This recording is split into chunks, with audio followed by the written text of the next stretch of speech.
사도들의 이 말은 우리가 어떤 내용에 순종하는 것이 아니라 누구에게 순종하느냐를 말하고 있습니다. 내용에 순종하는 것이 아니라 누구에게 순종입니다. 사람들의 말은 서로 좋다, 윈윈, 서로 좋다고 하는 어떤 협상의 말일 수도 있고 또는 협박의 말일 수도 있습니다. 그 사람들의 말, 우리 달콤한 말일 수도 있고 우리에게 유익을 주는 말일 수도 있고 우리를 겁방하는 말일 수도 있습니다. 그 사람들의 말의 내용에 순종하는 것이 아니라 우리는 하나님께 순종하는 것이 맞다 이렇게 말을 합니다. 문법적으로 이 표현이 비교급, 사람보다 하나님께 강한 비교급을 사용했다 그럽니다. 강한 비교급으로 사람보다 하나님께 절대 순종해야 된다 이렇게 대답한 겁니다. 또 사람의 말은 누구의 말이에요? 내용상 공회의 말입니다. 공회. 대제사장, 장로, 원로들, 그들 예수 이름으로 말하지도 말고 가르치지도 말라. 이것은 하나님의 말씀이 아니라 공회의 말이라 할지라도 사람의 말이라는 겁니다. 그 사람의 말보다 하나님께 순종한다. 하나님께 순종은 뭐예요? 예수 이름으로 말하고 가르치는 것. 이것은 하나님의 말씀이기 때문에 우리는 하나님께 순종한다. 이렇게 대답을 한 것입니다. 또 그 말 속에서는 우리는 계속해서 예수 이름으로 가르치고 말하는 것을 멈추지 않겠다. 이렇게 이런 뜻도 포함되어 있습니다.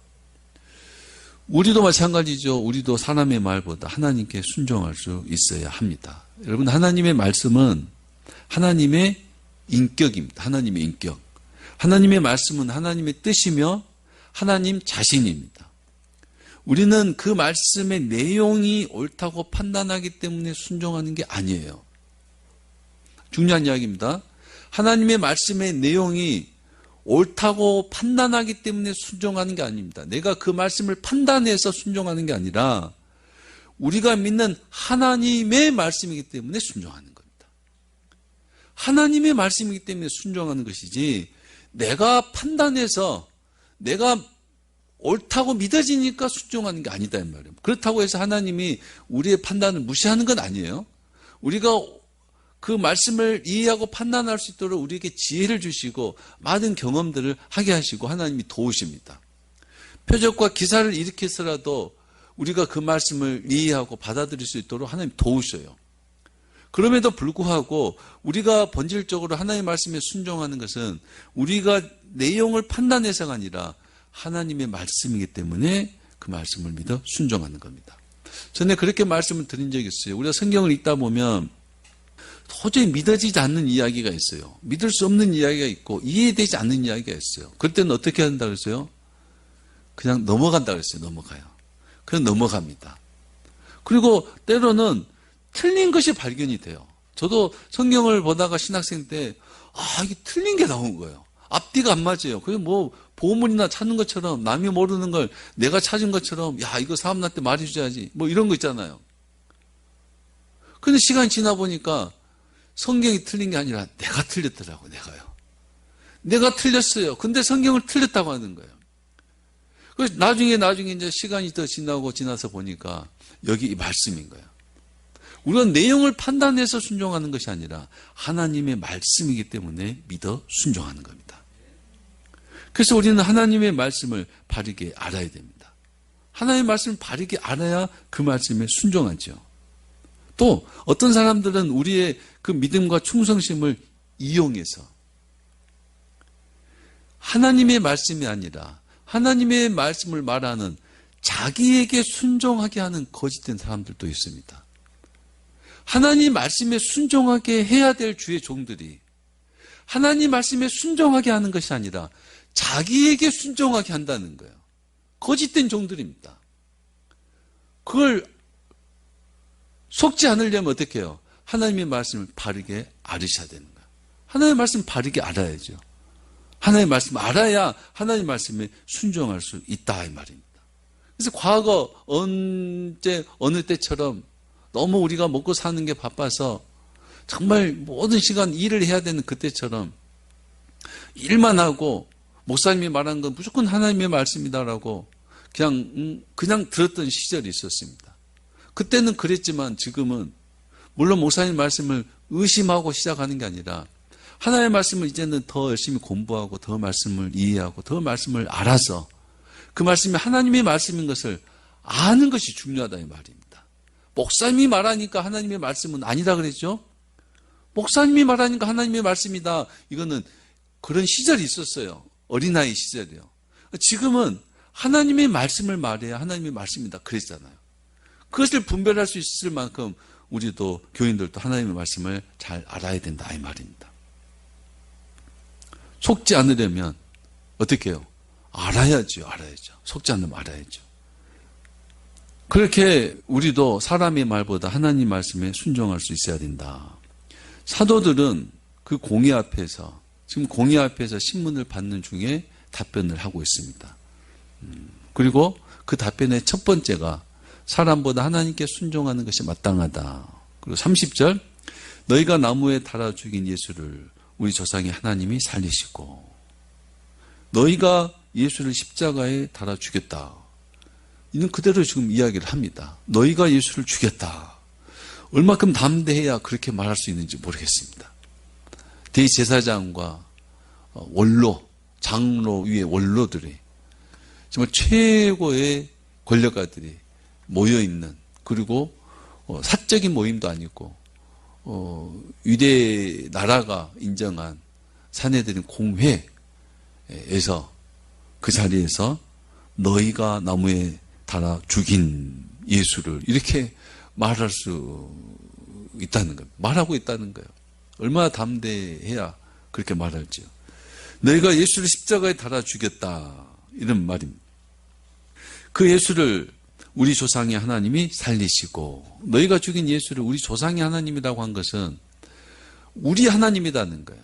아브라함의 하나님, 이삭의 하나님, 야곱의 하나님, 우리 조상의 하나님. 그러니까 하나님께서 너희가 믿는 그 하나님께서 우리가 믿는 그 하나님께서 예수를 살리셨다 이겁니다.